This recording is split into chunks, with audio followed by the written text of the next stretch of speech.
머리는 시원하게 뚫어주고 가슴은 따뜻하게 데워주는 책 이야기 팟캐스트 책사이다.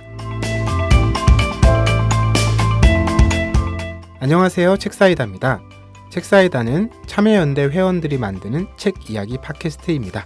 저는 진행을 맡은 태호 박이고요. 오늘도 황주부님과 김느낌님 나와주셨습니다. 안녕하세요. 네, 안녕하세요. 네, 안녕하세요. 네, 잘들 지내셨죠? 그냥 저희가 이제 다음 주제가 올해 어워드잖아요. 그렇죠. 네. 올해 책 좀 기대하신 만큼 양껏 읽으셨습니까? 풍성하게? 돌아보면 어떠세요? 저는 많이 읽었어요. 평소보다? 네. 왜요? 독서 모임을 많이 했거든요. 역시 이렇게 의무감을 만들어 놓는 것이 도움이 부럽다. 되는 건가요? 그게 굉장한 가장 빠르고 확실한 방법이라고 자신 있게 말씀드릴 수 있습니다. 일단 책사이다를 하게 되면 한 달에 그래도 최소 4권 정도의 책은 최소한 읽어야 되는 것 같아요. 4권에서 5권 정도. 거기다가 제가 독서 모임을 한 달에 한 번씩 하는 게 2개. 거기다 간헐적으로 또 이제 책을 읽어야 될 일이 많잖아요. 그럼 기본적으로 한 달에 제가 책을 7, 8권은 기본. 그리고 좀 많이 읽을 때 10권까지. 그 정도면 많이 읽는 거 아닌가요? 엄청 많이 읽는 거죠. 독서 모임은 뭐 예를 들면 어떤 주제가 있는 모임인가요? 그러니까 주제가 있는 독서 서클도 있고요. 아예 모집할 때. 혹은 이제 제가 지금 하고 있는 독서 서클이 노년 배움 독서 서클이 있어요. 노년 배움. 네네네. 그래서 이제 어떻게 보면 노년을 잘 맞이하기 위한 독서 서클인데, 그러면 이제 책의 주제가 시즌별로 조금 다르지만 기본적인 주제를 가지고 진행을 하고요. 그래서 오늘 가져온 책도 제가 사실은 거기서 읽은 책이거든요. 그래서 좀 다양하게 독서 서클을 하다 보니까 되게 재미있고 새로운 책들을 많이 만나게 되는 것 같아요. 김느낌님은 올해 돌아보시면 독서 생활 어떠셨어요? 저도 지금 얼른 생각해봤는데 생각보다는 많이 봤던 것 같아요. 사실 올해는 책 읽을 기회가 거의 없었거든요, 실질적으로. 근데 이제 책사이다만 해도 저는 뭐 한 달에 말씀하셨듯이 3-4권은 봐야 되니까 그게 지금 10월, 11월이면 벌써 한 40-50권 정도 본 거죠. 40-50권 정도 읽는 것 같아요. 저는 이제 올해 중간에 제가 직장을 옮겼잖아요. 네. 오랜만에 이제 책 이전의 원고라는 것을 물론 이제 원고의 의미가 여러 가지가 있지만 이제 단행본이 되는 과정에서는 원고를 여러 번 보게 되잖아요. 네. 처음 들어왔을 때도 보고 어떻게 만들지 얘기를 나누고 그리고 제가 이제 그 개별 책 하나를 직접 담당하는 이제 사람은 아니라서 그걸 초교, 재교 이렇게 보진 않지만 마지막 단계에 이르렀을 때 또 보잖아요. 책이 나오면 또 보잖아요. 그러니까 같은 텍스트를 여러 번 읽는 경험을 굉장히 오랜만에 다시 하게 된. 그러니까 근래는 책은 뭐 대부분 제가 어떤 소개를 위해서거나 이야기를 네. 위해서거나 뭐 글을 쓰기 위해서라거나 이런 식으로 읽기 때문에 뭐 거듭 읽거나 반복해서 읽는 일이 드물어요. 뭐 고전 같은 거야 가끔 다시 얘기할 때도 있으니까 다시 읽게 될 때도 있지만, 그런데 올해는 이제 하반기 들어서 그 새로운 직장 출판사에서 일을 하면서 그런 읽기 경험을 또 새삼스럽게 하게 됐다라는 게 올해 좀 독서의 변화 아닐까? 뭐 이런 생각은 드네요, 저는.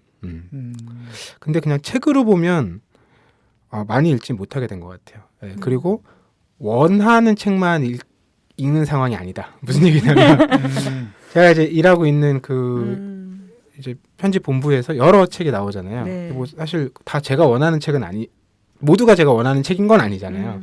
각자가 원하는 책들을 만드는 거니까. 네. 그리고 제가 평소에 관심이 크지 않았던 분야의 책들도 있고, 일이 아니라면 영 읽지 않았을 책도 있고. 근데 어쨌든 그걸 읽어야 되는 거잖아요. 같이 책을 네. 알리고 만들고 이런 과정을 겪으니까.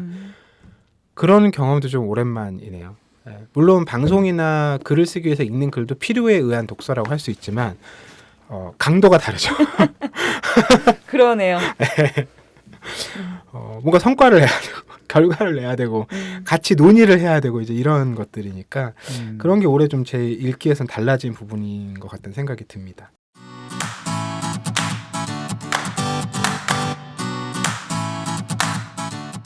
참여연대가 제작하는 책 이야기 팟캐스트 책사이다와 국내 유일의 아시아 전문 팟캐스트 아시아팟. 매주 목요일에 번갈아 찾아갑니다. 정부 지원금 없이 회원의 회비로 운영되는 참여연대입니다. 청취자 여러분, 참여연대 회원이 되어주세요. 포털 사이트에서 참여연대를 검색하시거나 참여연대로 전화 주시면 됩니다. 전화번호 02-723-4251입니다. 황주부님 목소리로 참여연대 회원가입 광고 들으셨습니다. 포털 사이트에서 참여연대를 검색하시거나 지금 듣고 계신 어플 PC 에피소드 소개 부분에 참여연대 회원가입 링크를 클릭하시면 회원가입하실 수 있습니다. 참여연대 뉴스레터 구독, 카카오톡 친구 맺기도 부탁드릴게요.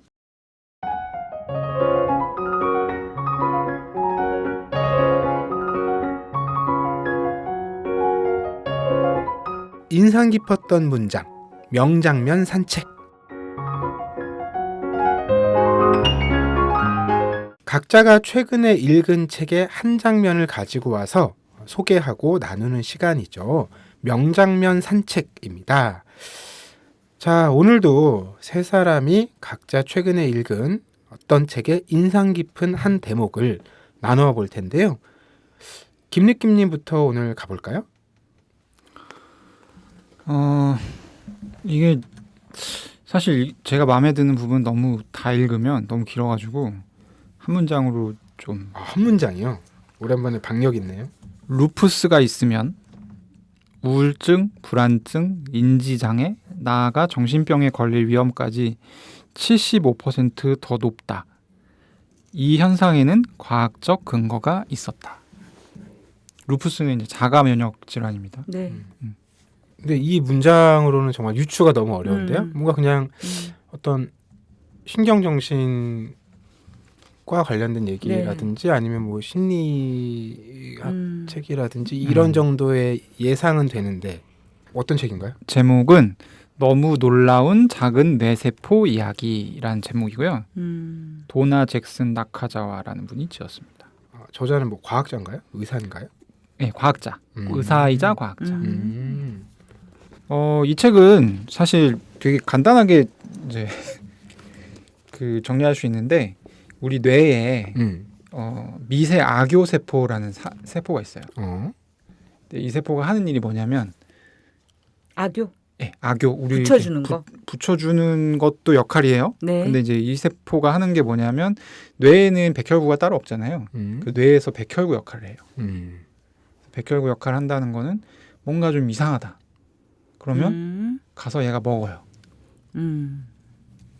먹는데 자가 면역 질환 제가 문장으로 이게 들었잖아요. 루푸스가 네. 자가 면역 질환이 있으면 우울증, 불안증, 인지장애, 정신병에 걸릴 위험이 75% 더 높다. 왜냐하면 이 미세 악교 세포가 굉장히 스트레스풀한 상황, 가령 이제 염증이 있다든지 아니면 그 사람이 엄청 스트레스에 몰린다든지 뭐 한 대 맞았다든지 이런 상황이 있으면 그 뇌 신경 전달 물질 중에 이게 신경 전달 통로가 되는 물질 중에 시냅스라는 게 있는데 네네. 그걸 먹습니다. 그 시냅스를 막 먹어요. 그래서 이제 뇌에서 일어나는 여러 가지 이제 어떤 정신병적인 그런 문제들이 발생한다. 라는 연구를 이제 밝혀낸 분이 이 저자예요. 좀 충격받았어요. 처음 들으셨죠? 그러니까 그렇기도 하고 제가 자가 면역 질환이 있거든요. 아 진짜? 자가 면역 질환은 정말 다양해요. 사실은 저도 류마티스를 가지고 있는데 지금 얘기를 듣고 약간 눈이 땡그라졌어요 지금. 바로 또 읽어보시겠네요. 읽어봐야 오늘도 되겠는데. 영업을 이렇게. 네. 그래서 뭐 이 얘기예요. 그래서 이 스토리를 이렇게 술자리에서 얘기하듯이 약간 썰 풀듯이. 그렇지, 썰 풀듯이 어떻게 이 연구가 시작됐고 어떤 초기 결과가 있었고 이걸 어떻게 하니까 중기 결과가 나왔고 그 사이에 뭐 나는 상을 받았고 이런 식으로 풀어낸 책입니다. 재밌어요. 궁금해지는 게 이 제목이 너무 놀라운 작은 뇌세포 이야기. 제목만 봐서는 딱 교양과학서 제목이잖아요. 네. 이 책은 어떻게 알게 되거나 관심을 갖고 읽어보게 되신 거예요? 이 책을 먼저 읽어보신 그 어떤 학부모님이 저한테 굉장히 쇼킹한 책이라고 권하셨구나. 네. 왜 쇼킹하는지 맥락을 아시겠나요? 그러니까 아주 어렸을 때 정서적으로 불안하거나 스트레스를 받거나 이런 애들은 나이가 들어서 우울증이나 정신질환을 앓게 될 가능성이 되게 높다는 거예요. 인과적으로 증명이 된다는 거죠. 이게 얼마나 많은 이 학부모들의 공포를 자극하는지. 정말 맞을까가 정말 궁금하네요. 저는 과연 그럴까 이런 의문이 드는데요. 책을 한번 읽어보시면 네. 네. 저는 그냥 믿기로 했습니다. 아 진짜? 근데 이걸 믿는 것과 그거는 별개죠. 네. 내 아이를 완전 무결한 상태로 이거랑은 완전 별개고. 그러니까 최대한 어떤 우리 이제 저 어렸을 때는 그런 식의 교육법도 있었거든요. 애를 극한으로 몰아붙여서 뭔가 자극을 더 부여해서 네. 그리고 압박을 줘서 성과를 내게끔 하는 교육법도 있었는데 그런 게 상당히 사실은 위험할 수 있다. 뭐 이 정도의 태도를 가지는데 이제 역할을 상당히 독특히 하게 된 책입니다. 야 이게 분량이 꽤 되는데요. 500쪽이 500쪽 정도. 와우. 그러니까 제가 좋아하는 책의 조건을 어느 정도 갖춘 게 두꺼운데, 그러니까 이 모든 내용이 하나의 메시지를 향해 달리고 있어요. 그래서 제가 도무지 이해할 수 없는 거예요. 한마디로 하면 될 거를 왜 700쪽을 써야 하지? 저는 이렇게 왜냐하면 생각하는데. 이제 그렇죠. 예전에 제가 뭐였죠? 잠 관련 책이었는데. 아, 잠을 자지 않으면 어떻게 되는가 뭐 그런 제목이었던 것 같은데. 네, 그 제목이 정확하게 기억 안 나네요. 아무튼 그 책도 한 600페이지 넘었는데 모든 내용이 사람 8시간 잠자야 된다. 아 이게 논쟁적인 책인 것 같긴 하네요. 지금 내용들을 찾아보니까 뭐 100년간 의과 학계를 지배한 고정관념을 무너뜨린 작은 뇌세포. 그렇죠. 뇌에 대한 전혀 다른 새로운 관점을 제시한다. 이걸 봐서는 그 황주부님의 어떤 의문, 그렇죠. 저는 의심, 의문이 분명히 이게 이제 듭니다. 뭐 의심이. 아직 그 학계에서 완전히 정리되거나 이런 얘기 같지는 않아요. 지금 이게 이제 어떤 면에서 약간 그 고정관념이었냐면 이 미세 악교 세포가 원래는 어떻게 알려져 있었냐면 그 아기의 뇌에서 우리 뇌에 이제 어떤 잉여적인 뉴런이나 어떤 이물질 같은 게 있을 수 있잖아요. 이거를 다 이제 청소하는 일종의 아까 얘기했다시피 백혈구 역할을 하는 청소부로 알려져 있었는데 얘가 어떤 압박적인 상황에서는 염증 세포를 염증 유발 인자를 분비하고 근데 이제 이게 염증 유발 인자를 분비하고 이런 것들이 사실은 어떤 이제 일종의 면역 반응이죠. 그래서 알츠하이머나 파킨슨이나 이런 이제 굉장히 치명적인 뇌질환을 유발한다. 당대가 아니라 몇 년 지나서 그리고 이제 그 확률이 비약적으로 높아진다라는 게 이 사람의 연구 결과고 사실 이제 책을 보면 이걸로 상을 받은 케이스들이 많이 나와요. 그래서 이제 실제로 그러면 얘가 시냅스라는 걸 먹냐? 시냅스라는 거는 이제 아까 얘기했던 어떤 잉여 뉴런이나 이런 게 아니라 굉장히 신경 전달을 할 수 있는 되게 필수적인 거거든요. 네. 먹으면 안 되는 건데 그래서 이제 뭐 형광 물질을 동물 실험을 해가지고 했더니 쥐의 뇌에서 이렇게 해서 했는데 그 형광 처리된 게 요 미세 악교 세포의 뱃속에 있더라. 먹었다는 거지. 그래서 이제 그걸로 상을 타고 이런 얘기들이 있습니다. 그래서 그런 사례들, 다양한 연구 자료와 사례들 제시하는 책이다. 이렇게 알아두시면 될 것 같습니다. 흥미롭고 또 논쟁적인 책이네요. 김니끼님께서 가져오신 책은 도나 잭슨 나카자와의 이 이름을 다시 보니까 이 저자의 어떤 배경도 흥미롭다 올 것 같다는 생각이 드는데 너무 놀라운 작은 뇌세포 이야기였습니다. 황주부님께서는 명장면 산책 지금 고민하고 있어요. 두 문장 중에 어떤 문장을 읽어야 될까? 둘 다 읽어보시죠 뭐. 그럴까요? 네. 그러면 앞에 한 문장은요. 완벽한 건강을 추종할 때 질병과 장애 그리고 늙음은 부담으로 전락하고 인간은 초라해지며 마침내 죽음으로써 모두 실패자가 된다. 첫 번째 문장이고요. 두 번째 문장은 아픈 곳이 중심이다. 퓨즈만이 희망이다. 라는 문장입니다. 퓨즈요? 퓨즈는 뭐... 나가는 거. 왜 과부하가 걸리면 퓨즈가 나가는 거 있잖아요. 그 퓨즈만이 희망이다. 좀 이해가 가네요. 네, 그래서 두 문장을 다 읽을 수밖에 없었습니다. 네. 그 앞에 문장은 뭐 네. 이제 근래 우리가 많이 얘기를 하는 네네네. 메시지이기도 네, 하잖아요. 맞아요. 그러니까 네. 건강과 건강하지 못함으로 나눠서 네. 후자가 굉장히 네. 문제가 있는 상황이고 극복해야 되는 상황이고 이렇게 이해되어 왔는데 근래에는 이제 그것 역시 자연스러운 네, 이제 삶의 과정이고 한 네. 모습이고 그리고 음. 그래서 뭐 건강하세요라는 인사 자체가 거꾸로 압박과 억압이 될 수 있는 그쵸. 이런 사회적인 분위기에 대한 얘기들도 있었는데 네. 뒤에 문장 아픈 곳이 중심이다 퓨즈만이 희망이다는 이거만 봐서는 약간 어떤 얘기일까 궁금해지는데 네.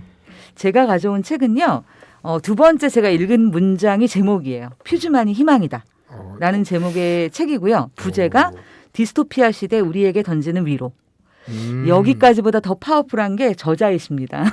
저자요? 저자가 신영전 교수님이라고 아마 들어보셨을 텐데 한겨레에 오랫동안 칼럼을 쓰셨고요.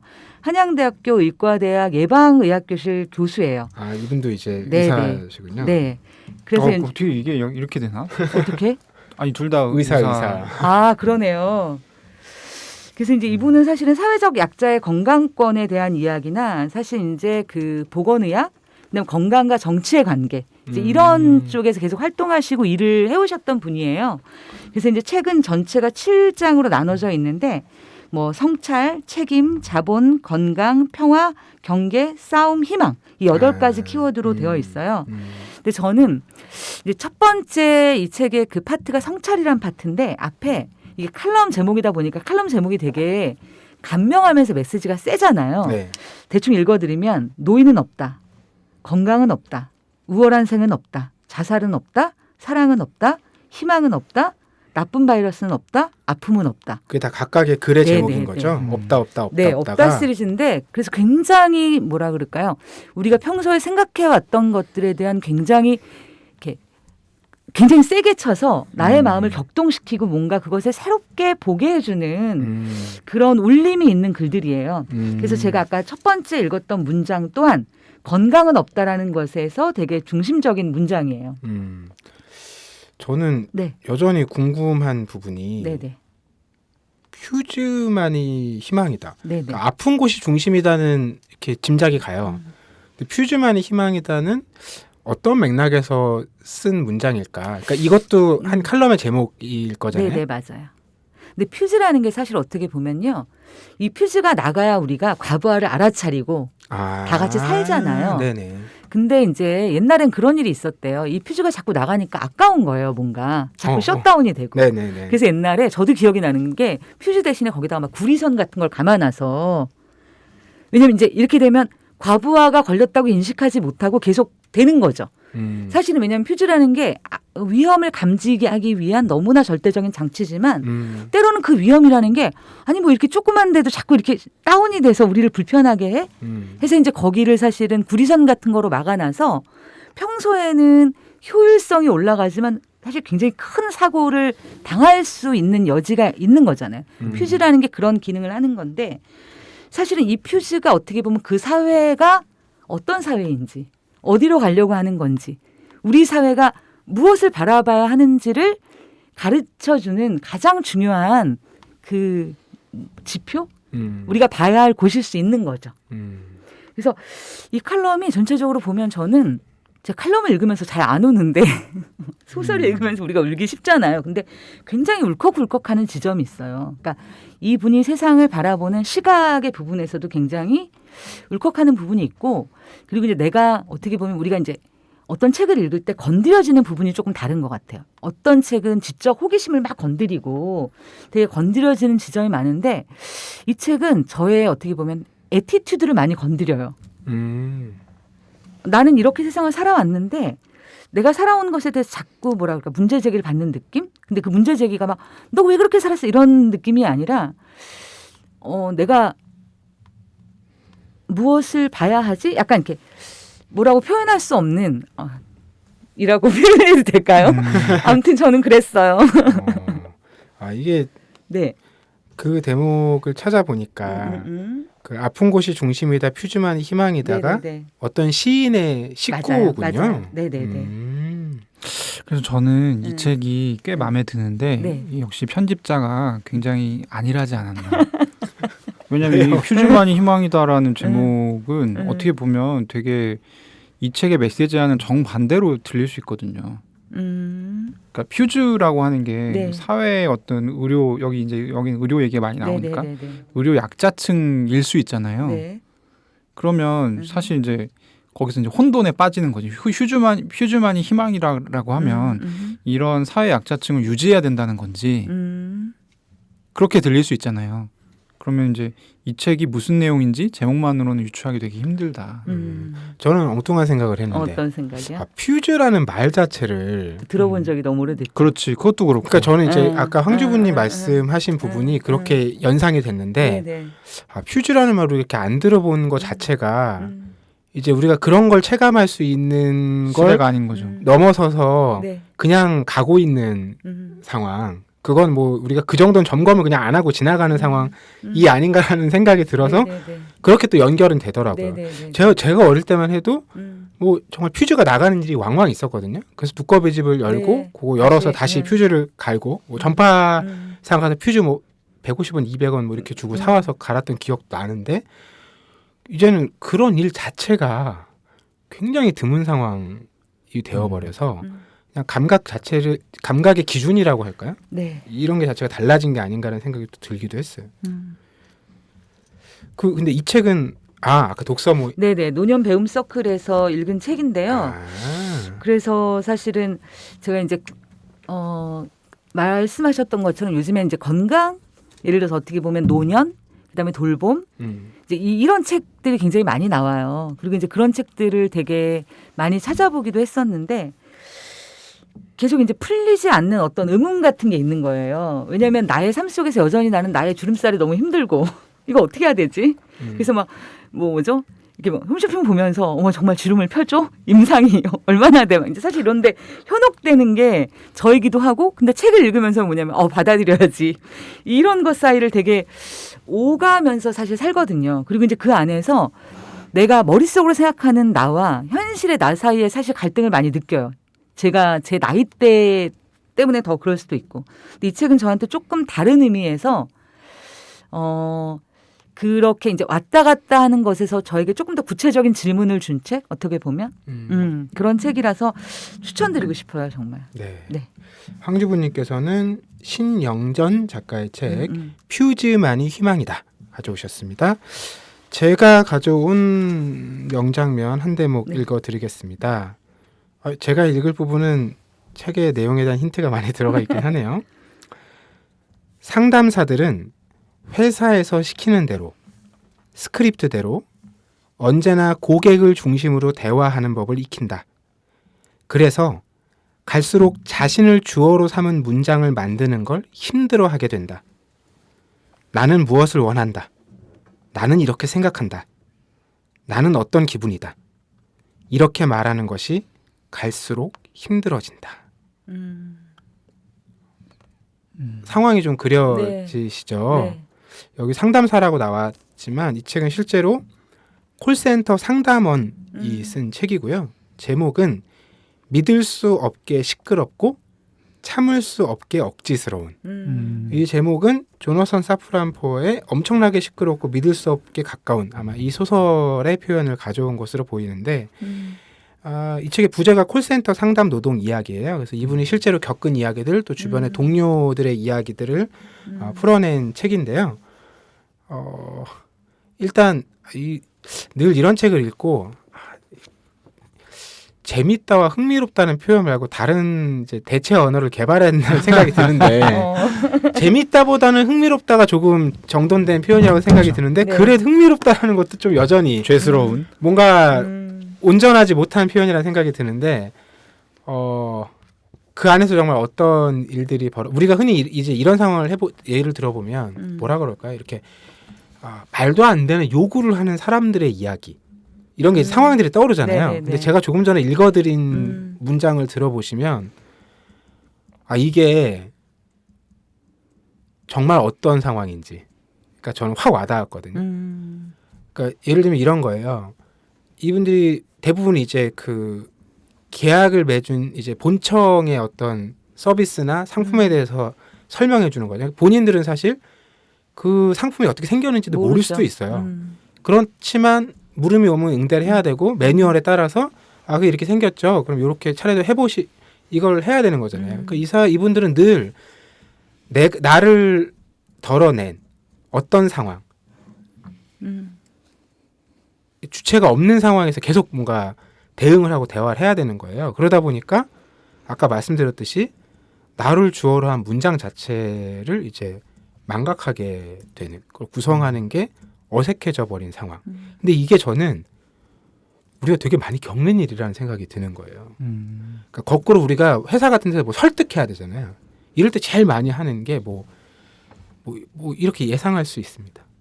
뭐 이런 게 기대됩니다.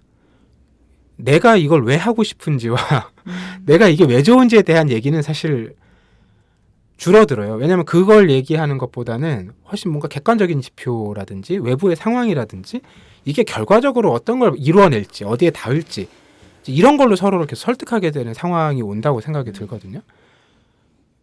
그러니까 나는 점점 줄어들고 그런 상황, 결과, 회사가 요구하는 어떤 목표 이런 거에 맞춘 어떤 상황들을 계속 우리가 만들어내고 있는 거 아닐까? 뭐 이런 생각이 들어서 조금 전에 읽어드린 대목이 비단 이분들만의 얘기는 아니겠다라는 생각이 한편 들어서 그 대목을 골라왔어요.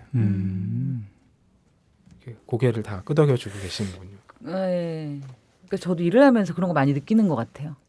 그러니까 일을 할 때, 그래서 좋은 강의를 만들고 싶을 때도 그럴 땐 우리가 이제 어떤 컨텐츠를 이야기하고 싶은가, 누가 적합할까, 어떻게 그러니까 이걸 원하는 사람들한테 가닿을 수 있을까, 이게 사실은 가장 중요한 거잖아요. 일을 하다 보면 매뉴얼이 너무 많아요. 강사분들한테 설명할 게 너무 많은 거예요. 뭘 조심하셔야 되는지, 예를 들어서 우리는 뭘 어떻게 하고 있는지 이런 것들을 하다 보면 사실은 그게 다 필요한 과정이긴 한데, 그러니까 말의 퍼센트 중에 뭐가 얼마나 될까 이런 걸 갑자기 생각해 보게 됐어요. 그러니까 본질적으로 우리가 그 일을 만들기 위해서 해야 되는 일이 100인데 실제로 어떻게 보면 굉장히 많은 이야기의 부분들이 필수적으로 서로가 양해해야 되고 체크해야 되고 이런 것들로 되게 많구나. 전 좀 그런 생각이 들었어요. 얘기를 들으면서. 저는 네. 이런 고민을 하는 분들이 이제 저희 회사에서도 제가 약간 좀 HR 이런 부분들을 맡고 네네. 있거든요. 그러면 이제 직원들이 면담 요청을 한단 말이죠. 보통 보면 이제 아주 똑같다고 할 수는 없지만 대부분 자기가 생각하는 이 자아 실현의 욕구와 회사에서 하는 일이 서로 맞지 않을 때 그런 이제 갈등들이 있어요. 그러면 근데 이제 저는 개인적으로 그런 고민이 사실 없었거든요. 그래서 이제 그게 고민이 됐어.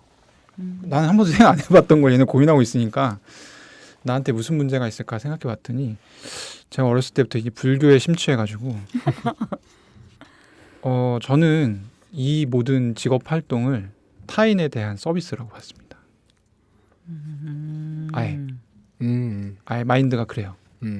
그러니까 내가 뭘 실현하겠다고 하는 생각이 없어.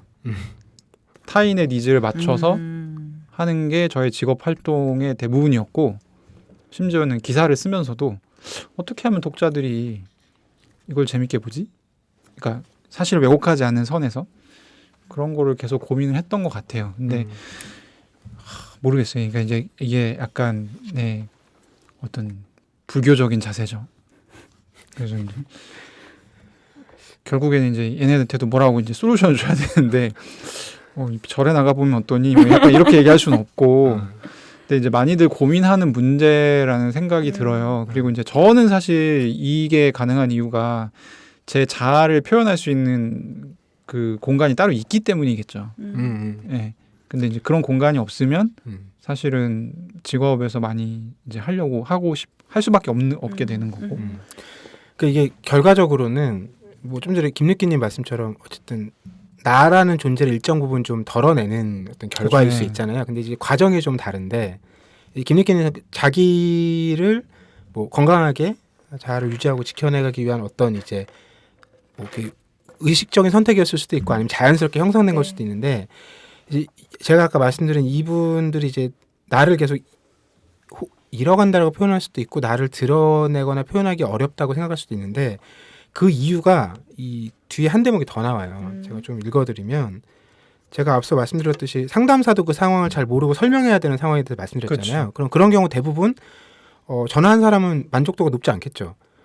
그래서 이제 그분이 불만족이라고 남기면 이 상담사분은 또 관리자한테 또 그 응대가 제대로 되지 못했다고 얘기를 듣는다는 거예요. 그 상황에 대해서 어떻게 여기 써놨냐면 그렇게 상담사가 주어가 되는 문장은 하나도 없는 잔소리가 업무 피드백이라며 주어진다.